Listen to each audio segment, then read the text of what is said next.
Bueno, pues bienvenidos a todos este acercamiento, ¿no? Tan profundo a la obra de Nassim Hikmet. Para mí ha sido todo un descubrimiento también trabajar sus poemas que iremos intercalando en las explicaciones sobre su trepidante vida, además, ¿no? Y su obra. Y bueno, pues la pregunta obligada con la que además se abre el preliminar del libro es preguntarte, Fernando, si tiene sentido publicar en el siglo que parece sellar la victoria incontestable del capitalismo la obra de un poeta comunista turco muerto en Moscú hace más de 60 años. Bien, entonces para mí esa era la clave cuando después de, ya os digo, empezado en el año 2000, habían pasado 24 años, habíamos firmado el contrato con el hijo de Hikmet. Entre tanto, el hijo de Hikmet ha fallecido. Era un auténtico problema conseguir quién tenía los derechos, porque Hikmet, que fue comunista hasta el final de su vida, cosa que no es muy común, había cedido, creo que el 50% de sus derechos al Partido Comunista Turco. Pero claro, el Partido Comunista Turco no ha sido tan firme como el propio Hikmet. Entonces, ¿qué es el Partido Comunista Turco en estos momentos? Pues ha habido divisiones, ha habido prácticamente su desaparición. Y al final, bueno, hemos conseguido firmar los derechos y relanzar la publicación del libro. ¿Por qué creo que es importante? Primero, porque Hikmet era comunista y como digo, lo fue hasta el final de su vida, pero también era un artista. Era uno, como dije, por ejemplo, Pere Gimferrer era uno de los grandes poetas del siglo XX. Y además era un poeta de vanguardia. Aunque él se consideró marxista toda su vida y quiso aplicar el marxismo a su poesía, bueno, pues vivió en el Moscú de los años postrevolucionarios, donde me he permitido decir en el preliminar que era la capital cultural del mundo, que siempre se habla de París, pero en aquellos momentos no hace falta que os diga los nombres, pero desde Eisenstein en el cine hasta los grandes pintores, Kandinsky, los grandes escritores, Mayakovsky, etcétera, por citar solo los más conocidos. En el teatro Meyerhold, ¿cómo se llama el otro? Es Stanislavski, ¿no? Stanislavski. Pues bueno, era realmente la vanguardia cultural en aquel momento. Y él se impregnó de todo esto. De hecho, llegó a fundar un grupo de teatro en su segunda estancia en Moscú, porque primero estuvo unos años, que fue cuando conoció a todos estos movimientos culturales. Posteriormente regresó a Turquía porque, bueno, de alguna forma lo reclamaba su partido para militar en Turquía, pero enseguida tuvo problemas con la policía y volvió a exiliarse en Moscú, y entonces fundó un grupo de teatro con el Teatro Estudio Leninista de Moscú, con Nikolayev, que era un discípulo de Meyerhold. Entonces, en este teatro, pues, fundían cosas que ahora parecen de absoluta vanguardia, pero que ya se hacían. Entonces, que era mezclar cine, mezclar mimo, mezclar circo en sus obras de teatro, que era un teatro de agitación, porque lo que se proponían era llevar la revolución a las masas. ¿Y qué es? Bueno, pues esta sería mi explicación de por qué me ha parecido importante. Es decir, no es un libro de un militante, es un libro en el cual Hikmet se propone aplicar el marxismo en el sentido de hacer una panorámica de la sociedad turca de su tiempo, y utiliza la poesía. La poesía, no solo la poesía, porque él con el libro quiere hacer una fusión de todos los géneros, de poesía, teatro, cine. Él había sido guionista de cine. Y él hace una reflexión a su hijo adoptivo y le dice, ya a mí me habría gustado escribir esta historia, pero en prosa habrían sido 6 o 7 libros. Y en poesía me ha permitido hacerlo. He retratado 200 personajes, pero me ha permitido hacerlo a veces con un solo verso. Y bueno, eso sería un poco la explicación de por qué he considerado importante la publicación del libro. Muy interesante, ¿no? Toda esta riqueza artística, ¿no? Este eclecticismo que había dentro de este poeta. Pero si quisiéramos definir más claramente o conocerlo por primera vez, ¿quién diríamos que es Nassim Hikmet? Bueno, ya me he adelantado un poco a la explicación del personaje, pero bueno, lo que podemos decir es que viene de una familia de notables turcos, incluso con origen en Polonia,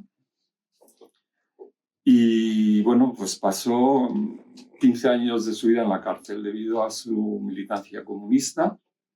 Primero tuvo una serie sucesiva de condenas de las que iba saliendo a medida de las amnistías. Por ejemplo, en el 5º aniversario de la creación de la República Turca, pues hubo una gran amnistía que le permitió salir de la cárcel. Pero cada vez el régimen político de Atatürk tenía un lado revolucionario, antiimperialista, porque de hecho, pues bueno, se creó luchando contra la presencia de las potencias, contra la invasión griega en suelo turco. Pero como consecuencia tuvo una clara connotación nacionalista y ese nacionalismo le llevó a cerrarse cada vez más, a crear un sistema cada vez más autoritario.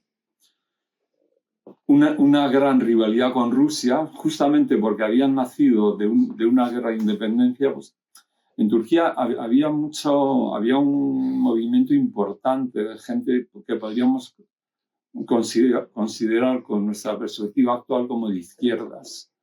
De hecho, se hicieron grandes planteamientos, aparte de la reforma del alfabeto, que se pasó del alfabeto árabe al alfabeto latino, aparte de la supresión de las cofradías religiosas y de la enseñanza religiosa, la liberación de la mujer. El voto de la mujer en Turquía es anterior al voto de la mujer en España y en muchos países europeos. Entonces, dentro de este ambiente había, como si dijéramos, una corriente de izquierdas no expresada a través de ningún partido, porque había un partido único, pero esto dio mucho miedo al régimen. Estaba al lado la Unión Soviética, que apoyó a Turquía desde el principio, de hecho denunciando los pactos con von Ribbentrop en los pactos de la Primera Guerra Mundial de reparto de Turquía. Y ¿qué estaba diciendo?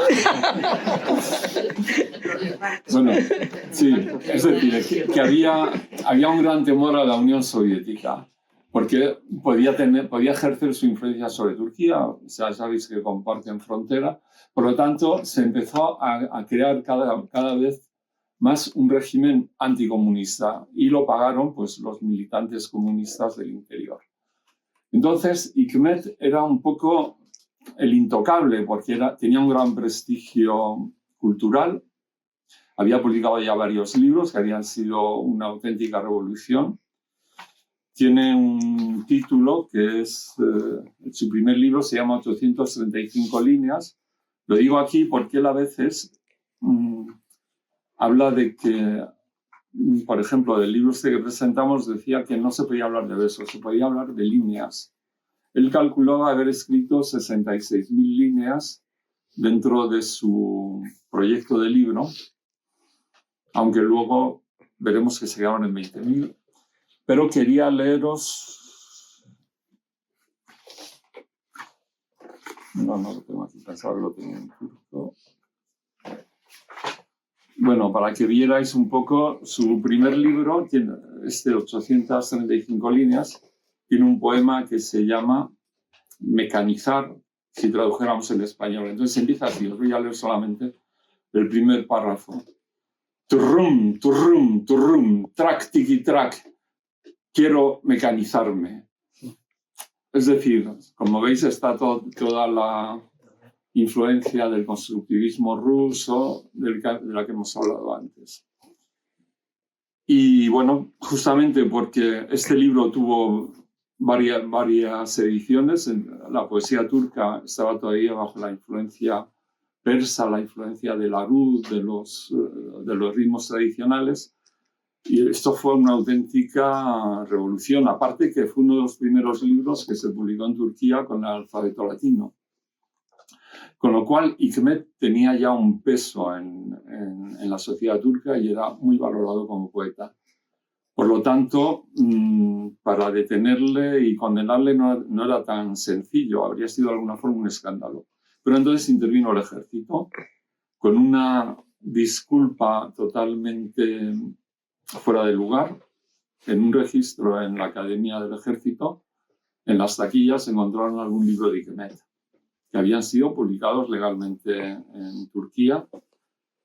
Y entonces empezó una investigación, siguiendo a uno de estos estudiantes, de estos estudiantes de la academia, o sea, cadetes, descubrieron que había ido a visitar a Hikmet. Había ido a visitar pues que quería conocer a su poeta admirado y demás. Entonces, a partir de ahí, hicieron un proceso en el que acusaban de una conspiración para infiltrar la academia militar con la ideología comunista. Le condenaron a 20 y tantos años de cárcel y a renglón seguido, como también en la Armada, en la Academia de la Armada habían encontrado libros de Hikmet, hicieron la misma jugada y le condenaron a otros 20 y tantos años de cárcel. Con lo cual era una condena de por vida. Y aquí es cuando entra en la cárcel 13 años seguidos y es cuando escribe Paisajes humanos de mi país, bueno, y otros textos de poesía. La estancia en la cárcel de Hikmet fue enormemente productiva, porque no solo escribió poesía, también ejerció un papel de liderazgo, digamos, o más que de liderazgo, de maestría sobre otros presos. Hay un gran pintor turco, Ibrahim Balaban, que era muy joven cuando lo conoció en la cárcel, estaba por asesinato, y con su apoyo lo hizo de él uno de los pintores, como digo, más notables de Turquía. También influyó muy positivamente en otros dos escritores. Orhan Kemal era también otro preso. En las cárceles en Turquía entonces los presos no eran todos, digamos, mafiosos o auténticos delincuentes. Muchas veces eran gente que había caído ahí pues, por no poder pagar una deuda, por no poder pagar los impuestos, por crímenes de honor. O sea, en aquella época los hombres iban armados, porque en la sociedad rural no se podía no estar armado, ¿no? Entonces, los conflictos por terrenos, por lindes o de honor, pues muchas veces se saldaban con asesinatos. Bien, y bueno, pues Orhan Kemal se ha convertido también en uno de los grandes escritores de Turquía. Hay otro escritor, Kemal Tahir, que compartió cárcel con él. Él había sido detenido dentro de estas redadas que habían hecho de estudiantes en las academias, por lo tanto, no fue que estuviera por crímenes, su crimen era político, digamos. Y también las cartas que se entrecruzan son una gran fuente para conocer los principios, digamos, literarios, la poética de Hikmet. Fernando, podemos claro, pasar. Sí. Dentro ya de lo que es el libro que hoy presentamos, es un recorrido de lo más sorprendente, ¿cómo presentarías paisajes humanos de mi país y, bueno, con todos esos ingredientes que tiene de ese tren, ¿no? Que parece que está muy presente ese viaje, esa travesía en tren? Sí, bueno, voy a ser más breve, puesto que ya habla un poco del libro. Hay algo que es muy interesante y es que, como he dicho, por un lado juega con el aspecto estilístico, esta fusión de estilos, y por otro lado con su afán, digamos, marxista de diseccionar la sociedad turca. Entonces, su recurso es el tren. Los viajes que hacían, los traslados de cárcel se hacían en tren y a veces duraban varios días. Entonces, es curioso ver, porque para Hikmet aquello debía ser como una bofetada de realidad, de ver el mundo, ¿no? de ver gente. Y lo que hace es que hace dos viajes en tren, bueno, perdón, no son dos viajes en tren, retrata dos trenes, uno el tren Correo, el tren de los pobres en el que viajan los presos, y ahí pues retrata a la gente que allí encuentra, ¿no? Y luego también hace el viaje el tren de los ricos, el expreso que va por la noche y que tiene el coche cama. Entonces empieza en la estación de Haidar Pasha y luego al final del libro es como un recorrido circular, termina también en una estación de ferrocarril. Entonces vamos a leer un poema en el que habla justamente, es el que abre el libro, en el que habla de esta estación de Haidar Pasha. En la estación de Haidar Pasha, primavera de 1941, las 15 horas. Sobre las escaleras, sol, cansancio y confusión. Un hombre se detiene cavilando en las escaleras. Flaco, apocado, nariz larga y afilada, mejillas picadas de viruelas. El hombre que está en las escaleras, el maestro Galib, es conocido por sus extrañas cavilaciones. A los 5 años, si pudiera comer guirlache todos los días, pensaba. A los 10 años, si pudiera ir a la escuela. A los 11 años, si pudiera salir de la cuchillería de mi padre antes de la oración de la noche. A los 15 años, si tuviese unos zapatos de ante y me miraran las chicas. A los 16 años, ¿por qué cerró la tienda mi padre? La fábrica no es como la tienda de mi padre. A los 20 años, ¿me subirán el jornal? A los 21 años, mi padre murió a los 50. ¿También yo moriré tan pronto? A los 22 años, si me quedo en paro. A los 23 años, si me quedo en paro. A los 24 años, si me quedo en paro. Hasta los 50 años, unas veces en paro y otras no. Si me quedo en paro, siguió pensando. A los 51 años dijo, me he hecho viejo. He vivido un año más que mi padre. Ahora tiene 52 años. Está en paro. Se ha detenido en las escaleras y no para de darle vueltas por la cabeza el más extravagante de sus pensamientos. ¿A qué edad moriré? Cuando muera, ¿me cubrirán con una colcha? Eso es lo que piensa.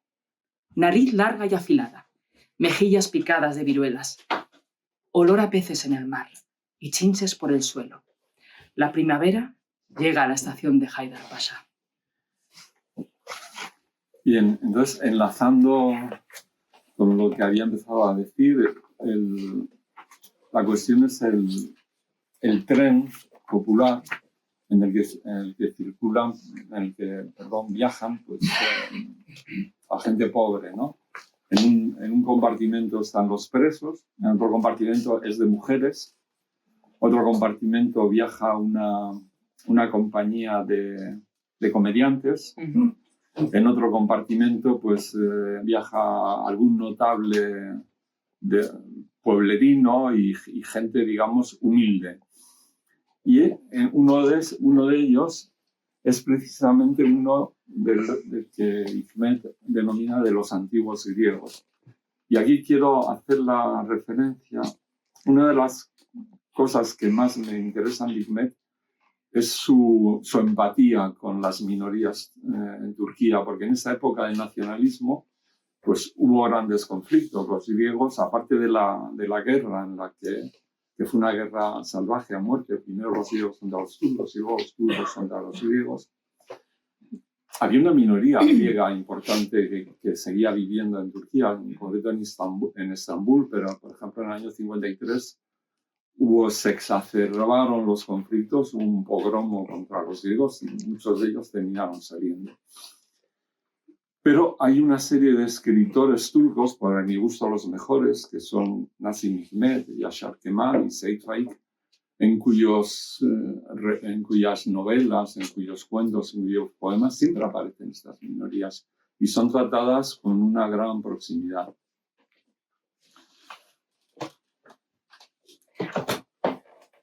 En el vagón número 510 de tercera clase, con la frente apoyada en el cristal de la ventana, el mundo de ayer atravesaba el corazón de una persona. Kyrios Trastelis, uno de los antiguos griegos. Estaba en el canal de Corinto, frente a la ciudad de Patras, en el puerto de Mesolongi. No pensaba en Fidias, Homero o Aristóteles. Era una persona que amaba el mar, el calor y la gente. Y las cosas que más le maravillaban en este mundo a Mijaíl Trastelis eran las cigalas y los pulpos de 8 patas, las literas en la proa de los barcos de pesca, una casa de una sola planta en el puerto de Mesolongi y Grecia amiga en el corazón. ¿Qué fue de Grecia? Kyrios Dimitrios Mijaíl Trastelis, en este año de 1941, en el mes de mayo, ¿a dónde vas con Grecia, el mar y tu casa dentro de una maleta de cartón? ¿Cómo te has quedado de repente solo en el mundo, sin rumbo? Mataron a tus amigos. Los barcos de pesca yacen bajo las aguas de Corinto, como si fueran cadáveres en urnas de cristal. Este año, los oficiales de Hitler comerán cigalas. Tu padre en Atenas, tu madre en Quíos, tu hermana en Alejandría y tú en el vagón de tercera clase número 510.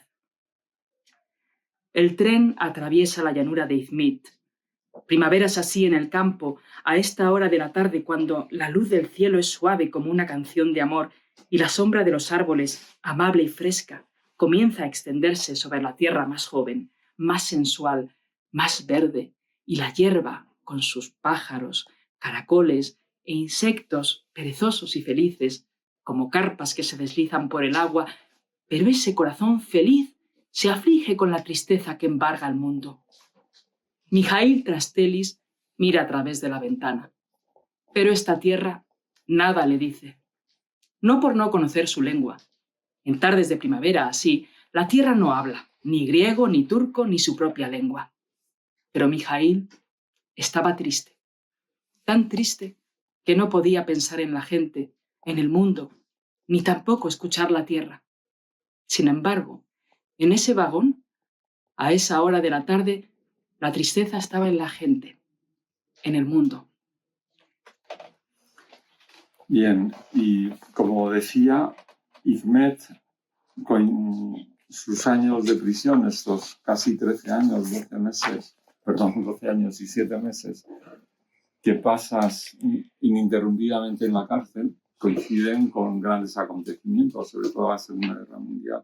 Entonces, en la cárcel siguen muy de cerca todo lo que es la guerra, y no podía dejar de hacer referencia a la resistencia de Rusia, de los soviéticos contra los nazis. Y hemos elegido un largo poema en el cual Lo voy a leer del libro. habla recoge un acontecimiento que es real. Fue la primera mujer considerada heroína de la Unión Soviética. Tania era su nombre de guerra, pero ya se llamaba Zoe. Una chica joven que, estaba en la resistencia contra los nazis y fue ahorcada. Era de Moscú. Era joven. Era partisana. Amó, comprendió, creyó y se movilizó. La niña que colgaba de su fino y largo cuello del extremo de la cuerda era un ser humano con toda su grandeza. Como si pasara las páginas de la novela Guerra y Paz, las manos de una joven circularon por la nevada oscuridad. En Petrichevo cortaron los cables del teléfono y prendieron fuego a un establo con 17 caballos del ejército alemán. Al día siguiente, atraparon a la partisana. La atraparon frente a su nuevo objetivo, por sorpresa, inmovilizada por detrás. El cielo estaba lleno de estrellas, el corazón se le aceleró, el pulso le latía fuerte, la botella llena de gasolina y la cerilla a punto de ser encendida, pero no pudo encender la cerilla. Quiso sacar su pistola, se la abalanzaron encima, se la llevaron, la trajeron. En medio de la habitación la partisana permanecía erguida, con su mochila al hombro, un gorro de piel en la cabeza, una zamarra sobre los hombros, un pantalón bombacho en las piernas y botas de fieltro. Los oficiales miraron a la chica de cerca. Era como una almendra en su cáscara, un pimpollo envuelto en piel, fieltro y algodón. Hierve el samovar sobre la mesa. Sobre el mantel de cuadros, una pistola, 5 correas y una botella verde de coñac. En el plato, restos de salchicha de cerdo y pan. Enviaron a los dueños de la casa a la cocina. La lámpara estaba apagada. El fuego de la chimenea sumía la cocina en una roja oscuridad y olía a cucarachas aplastadas. Los de la casa, un niño, una mujer y un viejo, se arrimaron entre sí. Estaban lejos del mundo, en una montaña desierta, solos contra las alimañas. Al lado se oyeron voces. Preguntan. No lo sé, responde. Preguntan. No, responde. Preguntan. No lo voy a decir, responde. Preguntan. No lo sé, responde. No, responde. No lo voy a decir, responde. Y la voz, que se ha olvidado de todo el mundo menos esas 3 palabras, tersa como la piel de un niño y recta como el camino más corto entre 2 puntos. Chasqueó una correa al lado. La partisana no habló. Gritó la desnuda carne humana. Chasquearon los correazos uno tras otro. Las serpientes brincan hacia el sol y silban al caer. Un joven oficial alemán entró en la cocina. Se dejó caer en la silla, se tapó los oídos con las manos, cerró los ojos con fuerza y permaneció así, inmóvil, hasta el final del interrogatorio. Al lado chasqueaban los correazos. Los dueños de la casa los contaron. 200. Recomenzaron el interrogatorio. Preguntan. No lo sé, responde. Preguntan. No, responde. Preguntan. No lo voy a decir, responde. La voz era arrogante, pero ya no era tersa, sino sofocada como un puño ensangrentado. Sacaron afuera a la partisana. Ya no llevaba su gorro de piel sobre la cabeza, ni la zamarra sobre los hombros, ni sus bombachos de algodón en las piernas, y tampoco sus botas de fieltro. Solo una camisa y bragas. Los labios hinchados, de tanto como sus dientes blancos y jóvenes, los habían mordido. Las piernas, el cuello y la frente ensangrentados. La partisana caminaba con los brazos atados por detrás con una cuerda, los pies desnudos sobre la nieve y flanqueada por soldados con bayoneta. Metieron a la partisana en la isba de Vasily Klulik. Se sentó en el banco de madera. Estaba ensimismada y abatida. Pidió agua.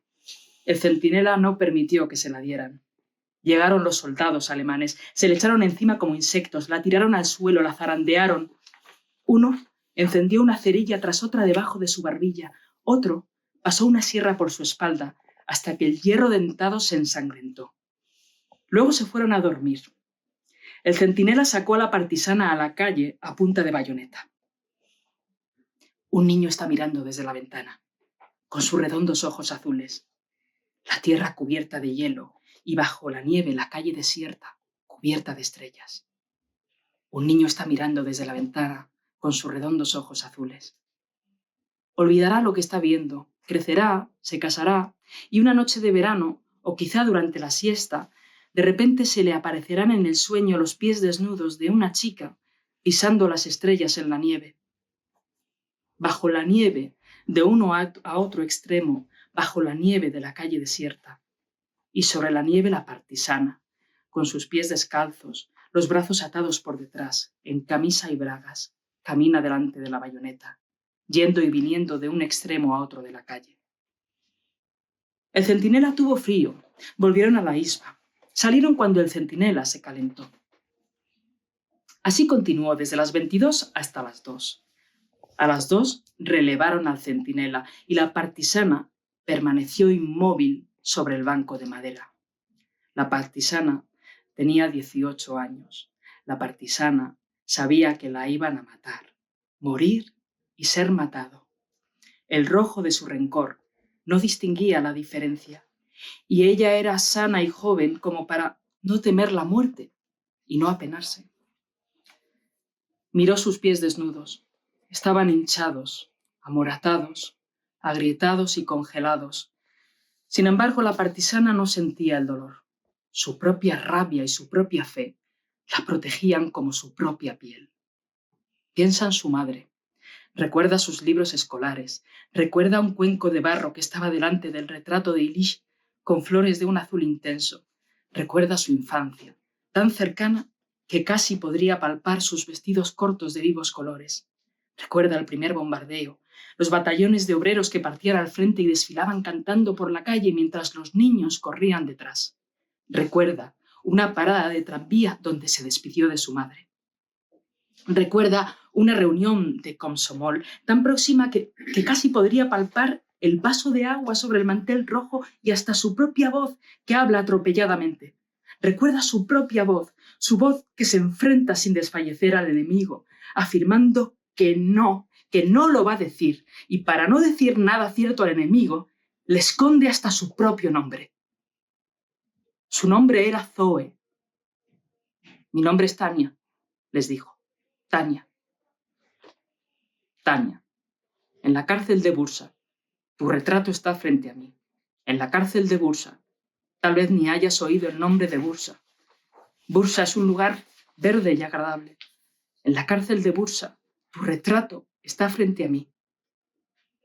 Ya no es el año 1941. Es el año 1945. Ya no en las puertas de Moscú, sino en las puertas de Berlín luchan los tuyos, los nuestros, los que son de todas las gentes honradas.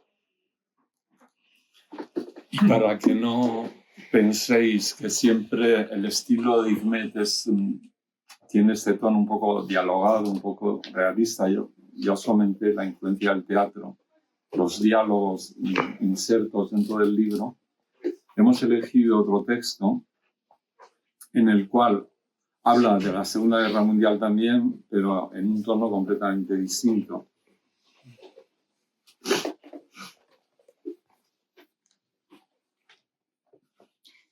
Estoy tumbado en el fondo del Atlántico, señor. En el fondo del Atlántico, apoyado en un codo. Miro hacia arriba, veo un submarino. Arriba, muy arriba, por encima de mi cabeza, navega a 50 metros de profundidad como un pez, señor. Acorazado, sumergido y silencioso como un pez. Hay un resplandor azul turquesa. Y también, señor, verdísimas y relucientes, millones de velas como estrellas encendidas. Allí, oh mi alma viajera, allí apareamientos sin patadas, partos sin gritos, allí el primer temblor de la carne de nuestro mundo, allí la íntima sensualidad del hammam, la íntima sensualidad, señor, de una jofaina de hammam, adornada con un pájaro de plata y el cabello pelirrojo de la primera mujer con la que me acosté. Allí las hierbas multicolores, los árboles sin raíces, las criaturas que bullen en el mundo marino. Allí la vida, la sal, el yodo. Allí nuestro comienzo, padre peregrino, allí nuestro comienzo. Y allí, traidor, de acero e insidioso, un submarino. La luz se filtra hasta los 400 metros. Luego la oscuridad insondable, insondable. Tan solo de vez en cuando peces extraños atraviesan la oscuridad destellando. Luego ni eso. Luego hasta el fondo aguas densas, consistentes y absolutas. Y en lo más profundo, yo. Yo estoy tumbado, padre peregrino, tumbado en el fondo del Atlántico, apoyado en un codo y mirando hacia arriba. En la superficie del Atlántico, Europa está separada de América, pero no en el fondo. Muy arriba, uno tras otro pasan los petroleros. Los veo por debajo de la quilla, por debajo de la quilla. Sus hélices giran alegres. Qué raros son sus timones dentro del agua. Dan ganas de cogerlos uno a uno y torcerlos. Han pasado los tiburones por debajo de los barcos. He visto sus vientres y también la boca. Bruscamente los barcos se han agitado. Claro que no ha sido por culpa de los tiburones. El submarino había lanzado un torpedo, señor, un torpedo. He mirado los timones de los barcos. Parecían alarmados y temerosos. Las quillas de los barcos parecían pedir socorro, como las personas que tratan de preservar su vientre, su punto más débil, de una cuchillada. Los submarinos han pasado a ser 3, luego 6, 7, 8. Los petroleros, mientras abrían fuego contra el enemigo, perdían en el mar su cargamento y sus gentes y comenzaban a hundirse. Alquitrán, gasóleo, gasolina, arde la superficie del mar. Ahora allí arriba todo es un mar de llamas grasiento y viscoso, señor. Muy rojo, muy azul, muy negro, una visión del caos de la creación del mundo. Y muy cerca de la superficie del mar el agua se agita. Espumea, se rompe, se despedaza. Mira el petrolero que desde arriba se hunde hacia el fondo. Parece un sonámbulo, un lunático. Ya ha pasado la confusión. Ya ha entrado en el paraíso del mundo marino. Pero aún no ha parado de bajar. Se ha perdido en la húmeda oscuridad. Ya no puede resistir la presión, se va a despedazar. ¿Y su mástil, señor? ¿O su chimenea? Dentro de poco caerá a mi lado. Arriba el mar está repleto de gente. Caen hacia el fondo como un pozo, padre peregrino. Unos cabeza abajo, otros cabeza arriba. Sus brazos y sus piernas se alargan y se acortan como si buscaran algo. Pero no pueden agarrarse a nada, a ningún lugar, y siguen cayendo hacia el fondo. De repente, un submarino ha caído a mi lado. Como la tapa de un ataúd roto, se abre la chapa del puente de mando y sale afuera Hans Müller, de Múnich. Antes de enrolarse en el submarino en la primavera del 39, Hans Müller, de Múnich, 6º regimiento de las tropas de asalto de Hitler, 1ª compañía, 4º pelotón, 3er soldado de la derecha. A Hans Müller, de Múnich, le gustan 3 cosas: la cerveza, dorada y espumosa; Ana, de carnes blancas y gordezuelas, cual una patata de Prusia Oriental; la lombarda. Pero Hans Müller, de Múnich, para él sus deberes eran 3. Saludar como un relámpago a los superiores, jurar sobre su pistola, detener todos los días al menos a 3 judíos e insultar a sus antepasados. 3 miedos guardaba en su cabeza, su corazón y su lengua. Hans Müller de Múnich. Der Führer, der Führer, der Führer. Hans Müller de Múnich, con sus amores, sus deberes y sus miedos, vivió feliz hasta la primavera del 39. Y se sorprendía de que Ana, majestuosa como las voces de una ópera wagneriana y de carnes blancas y gordezuelas con una patata de Prusia Oriental, se quejara por la carencia de mantequilla y huevos. Y le decía: piénsalo, Ana, voy a estrenar un correaje impecable y calzaré unas botas relucientes. Tú llevarás un vestido largo, blanco, y lucirás flores de cera en la cabeza. Pasaremos bajo las espadas cruzadas, y por lo menos vamos a tener 12 hijos, todos varones. Piénsalo, Ana, si por comer mantequilla y huevos no fabricamos cañones y fusiles, ¿cómo van a hacer la guerra mañana nuestros 12 hijos? Los 12 hijos de Hans Müller no pudieron hacer la guerra. ¿Por qué no pudieron nacer? Pues, señor mío, antes de consumar la noche de bodas con Ana, Hans Müller en persona se fue a la guerra. Y ahora, a finales del otoño del 41, está frente a mí, en el fondo del Atlántico.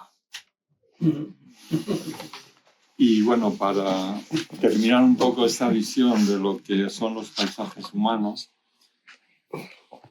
hay un aspecto importante, y es que el libro lo componen como 5 libros dentro del libro. Entonces el último libro, el 5º, recoge las cartas que recibe de su mujer, bueno, y las recrea de forma poética. Y bueno, hemos elegido un par de cartas porque nos parece interesante este aspecto, digamos, de la intimidad de Hikmet en la prisión. Hikmet, no lo he dicho, pero aprovecho ahora para decirlo, crea una cuadrilla de tejedores dentro de la cárcel para ganarse la vida. y crean un tejido nuevo hecho de seda y algodón. Él lo llama una seda proletaria porque se supone que iba a ser más barata, y consiguen que vaya a una exposición, no sé si es en Estambul o en Ankara. Es decir, insisto un poco en este aspecto que contaba del liderazgo que Hikmet ejercía en prisión. Por otro lado, él no paró nunca de trabajar, trabajaba de carpintero, también producían cofres y objetos de madera que vendían fuera, porque claro, en las cárceles turcas el rancho era mínimo, entonces necesitaban tener un poco de dinero para poder sobrevivir. Y hay otra cosa interesante que quiero destacar, y es que no siempre la vida de Hikmet en prisión tuvo momentos muy duros. Por ejemplo, cuando el ejército le condena, lo detienen, lo tienen durante varios días en un submarino encerrado en las letrinas, con el agua sucia de las letrinas hasta media pierna. Y tuvo cárceles que fueron muy duras. Pero hubo un periodo, el periodo que está en la cárcel de Bursa, en la que había un director de la prisión, fruto de esta situación que había en Turquía, en la que había personas ilustradas, digamos, que estaban en este interés de construcción de una nueva Turquía. Y este director pues sabía quién era Hikmet. Entonces consiguió tener un cuartito propio, consiguió tener una máquina de escribir y consiguió una situación de cierta amabilidad, ¿no? Que es lo que le permitió precisamente ser tan productivo. Y bueno, pues ahí, por ejemplo, llegó incluso a ser autorizado para ir a los baños, recibía visitas de la mujer. Hay que decir que la mujer pues, tuvo una función primordial, ¿no? Para preservar su obra. Piraye, de hecho hay un libro de poemas que se llama Cartas a Piraye de las 21 a las 22 horas, que era la hora que él se reservaba para estar con su mujer. Y bueno, pues fruto de estas cartas, de esta correspondencia, hemos elegido 2 cartas de la mujer hacia él, que él recrea de esta manera. Mi amor, estoy pasando por unos días tan raros que no sé cómo explicarlo. Me levanto temprano, recoger la casa, cocinar, coser y poco más. Y ya se acabó el día. No voy a ningún sitio. Me quedo en casa presa de la agitación. Estos días estoy muy agitada. No solo yo, todo el mundo lo está. Se quedan acurrucados donde están, aguzando el oído, como los conejos cuando escuchan un ruido. Así que si alguien les diera un grito, saldrían corriendo cuesta abajo.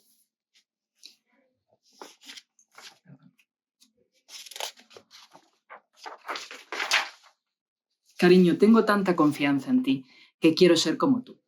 Hemos vivido 5 años con normalidad, el resto lo has pasado en la cárcel. No es que me queje, nuestra vida ha sido hermosa también así. Estés donde estés, lejos o cerca, uno se deja llevar por tu entusiasmo. Tú eres puro entusiasmo. ¿Qué palabras tan extrañas? El fe de mi abuelo en la cabeza y una barba canosa, sin bigote y bien recortada. Pero son mis palabras. Ya lo ves. Oh, el alma de mi cuerpo. ¿Se puede decir así? Pues así me ha salido de adentro. La verdad es que no sé expresarme por carta. En mi boca se amontonan palabras para decirte. Dejemos la pluma y el papel. Estar cara a cara y hablar contigo. Al lado de tu voz, oír mi propia voz. Te beso los ojos. No, las manos. Tal vez en mis últimas cartas no te dije te beso las manos. Compruébalo y escríbemelo. Me entristece. ¿Cómo he podido no decírtelo? Y hay otra carta, ¿no? Sí. Puedes leer también. Vale. Quiero oír tus pasos dentro de mi casa. Quiero oírte llamar a la puerta para abrirte con mis propias manos. Pero por favor, quítate los zapatos en el rellano si están llenos de barro. Tus zapatillas te estarán esperando. Quiero cocinar con mis propias manos para ti, con mis propias manos para poner nuestra mesa. Pero los platos los vamos a lavar juntos, como antes. Quiero leer los mismos libros que tú. Claro que tendrás que seguir explicándome las cosas que no entienda. Quiero lavarte la ropa con mis propias manos y remendarla. Y quiero quitar el polvo de tu escritorio con mis propias manos, tratando de no alterar su completo desorden. Pero tú ya no olvidarás sobre el cojín la pipa encendida y tampoco dejarás caer la ceniza al suelo. Quiero trabajar a tu lado donde tú trabajes y luchar a tu lado donde tú luches, no para independizarme económicamente ni para librarme de la esclavitud de las tareas del hogar, sino para no separarme de ti ni un instante. Y por último, mi derecho más irrenunciable. Quiero dormir en la misma almohada que tú y parir hijos para ti, por lo menos otros 2. Jalil plegó las cartas de Aisha y las colocó en su sitio. Se tendió en la cama boca arriba. Las 4 paredes de piedra, los hierros desnudos en la ventana, el frío hormigón. Desde hace años, hormigón, piedra y hierro. Siente añoranza de un tejido suave, una habitación cálida toda de madera y también de una almohada con encajes. Jalil se ocultó detrás de sus gafas. Afuera, la noche. Afuera, grandes copos de nieve caen sobre la ciudad. Gracias. Gracias.